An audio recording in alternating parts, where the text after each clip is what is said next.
என் உயிரிலும் மேலான ஆத்மபந்துகளுக்கு எம்பெருமானை பிரார்த்தித்து ஆசீர்வாதம். குற்றம் குறை. குற்றம் சொல்பவன் அவன் உண்மையாக இருக்க மாட்டான், மற்றவரும் உண்மையாக பார்க்க தெரியாது. குறை சொல்கிறவனும் அவன்கிட்ட குறை இருக்கும், அவன் குறையை மறைக்கிறதுக்கு மற்றவர்களும் குற்றவாளின்னு சொல்லுவான். இதுதான் நீ உலக நீதி, நீ நடந்துருக்கு. இது என்ன வழின்னா, சொல்லிகிட்டே இருக்கட்டமே, உன் மனசாட்சி என்ன சொல்கிறது, அதுக்கு நீ பயப்படு. குறை சொல்கிற வாயை நீ மூட முடியாது. சொல்கிறது மன்னிக்கணும். இனி பைரவர் ரோட்டில் கத்துறது நீ கத்த முடியுமா?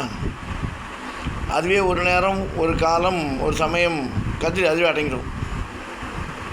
நீ குற்றம் சொல்கிறவரும் குறை சொல்கிறவனும் உங்கள்கிட்ட வாங்கி சாப்பிட்டவனா இருப்பான், உன்னை ஏமாத்துவனா இருப்பான்,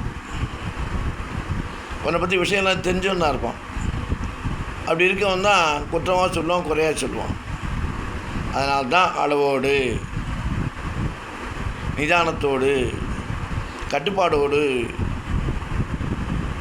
தெரிந்து புரிந்து கொண்டு நட்பை வளர்த்து கொள்ள வேண்டும், பேச வேண்டும். ஏன்னா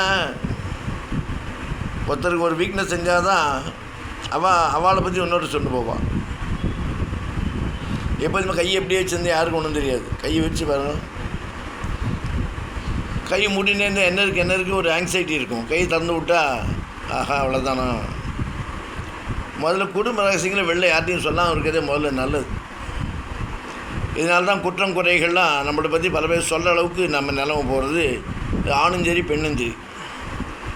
கணவனை பற்றி குறையாவோ மற்றவர்கிட்ட சொல்கிறதோ, மனைவி பற்றி குறையாவோ இன்னொருத்தர் சொல்கிறதோ மகா பாபம் மட்டும் இல்லை. இதனால் குடும்ப ரகசியங்கள் பாதுகாக்கப்படாமல் 4 பேர் 40 பேர் 400 பேர் சொல்லட்டும். சொன்னால் நம்மளுடைய கர்மம் பாபம் தொலை. அதான் நம்மளுடைய இந்து மதத்தின் தாத்பரியமே.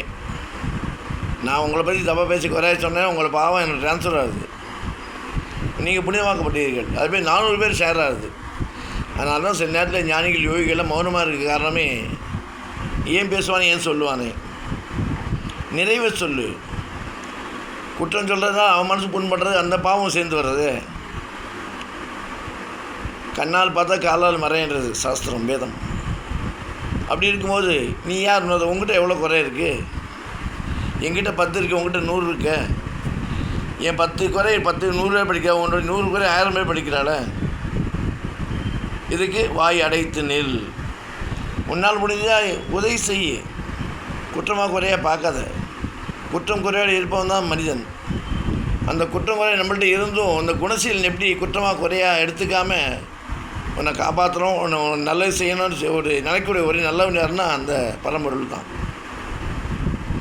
மனிதனை பொறுத்தப்பட்ட இன்னொருத்தர் குற்றம் குறை காண்பிக்க தான் வேலை. ஏன்னா அவனுடைய பொழுது நடக்கிறமே, அவன் உன்னை வச்சு குளிர்காயணுமே, நீ அவன்கிட்ட பயப்படணுமே. சொல்லாதரா, பண்ணாதவை அப்படின்னு சொல்லி அவனுக்கு ஏதோ கொடுக்கணுமே. இல்லைன்னா உன் நட்பு நீடிச்சு அது மூலம் அவன் பயனடைவானே. இது மாதிரி நிறைய ஜென்மங்கள் இருக்குது. அதனால் குற்றம் கூறுவரும் குறை கூறுபவனும் உண்மையாக இருக்க மாட்டான். உன்னிடத்தில் அவனுக்கே உண்மை இல்லை, அவன் பலர் பேர்ட்டு உண்மையாக இருக்க மாட்டான். அவனுக்கு தான் பொழுதே. அதனால தான் சிந்தித்து செயலாற்றுங்கள், சிந்தித்து செயல்படுங்கள். சிந்தித்து அறிவுபூர்வமாக உணர்ந்து கொண்டு அவருடைய நடவடிக்கைகள், அவருடைய பழக்க வழக்கங்கள், அவருடைய பேக்ரவுண்ட் தெரிஞ்சுட்டு பழகணும், பேசணும், நட்பு வச்சுக்கணும். இன்றைக்கி இப்போ இருக்க காலகட்டத்தில் 99% அவள் நம்மளை ஏமாற்றுறவர்கள நிறைய பேர் இருக்கா. ஏமாந்து போகாது, ஏமாந்து விடாது, ஏமாளிகள் ஆகிவிடாது, ஏமாற்றுவர்கள் நிறைய இருக்கக்கூடிய இந்த கலியுகம். குறையும் குற்றம் சொல்லிட்டாருன்னு அங்கேயே நின்றுடாதீங்க. நீங்கள் அடுத்த மைல்ஸ்டோன், அடுத்த இது படிக்கட்டு ஏறுறீங்க. அதுக்கு இது போல் ஆட்கள் தேவை. இருந்தாலும் எச்சரிக்கையோடு வாழ வேண்டும், எச்சரிக்கையோடு இருக்க வேண்டும். அதனால் ஆணும் சரி பெண்ணும் சரி கணவன் சரி மனைவியும் சரி அவள் குடும்ப ரகசியம் அவள்கிட்டே வச்சுக்கோங்க. யார்கிட்ட சொன்னால் நடக்குமோ அவள்கிட்ட சொன்னோம். ஒரு பேங்க்கில் ஆஃபீஸர் தான் லோன் சாங்ஷன் பண்ணுறான்னு அவர்கிட்ட தான் போய் கேட்கணும். அந்த ரூலில் இருக்கா, பக்கத்தில் கண்ட வீட்டில் எனக்கு கிடைக்க அவன் என்ன பண்ண முடியும்? அவன் என்ன இப்போ வேணும் நம்மளை திட்டினால ஒன்றும் கிடைக்காம போட்டோம், இன்னும் சபிப்பா தேவையாது. ஆஃபீஸர் போய் சொல்லு உன்னுடைய கஷ்டத்தை, உன்னுடைய நிலைமையை அவன் சாங்ஷன் பண்ணுவான். இவன் ஒன்றும் சிரிப்பான். அப்பேற்பட்ட உலகம் இன்னைக்கு. உணர்ந்து கொண்டு உத்தமலாக நலமாக வளமாக வாழ்வோம். குறையற்ற குற்றமே அற்ற குற்றையே இல்லாத குற்றத்தை பார்க்காத குணசீலன் அவனை யாருன்னா அவனே கோவிந்தன்.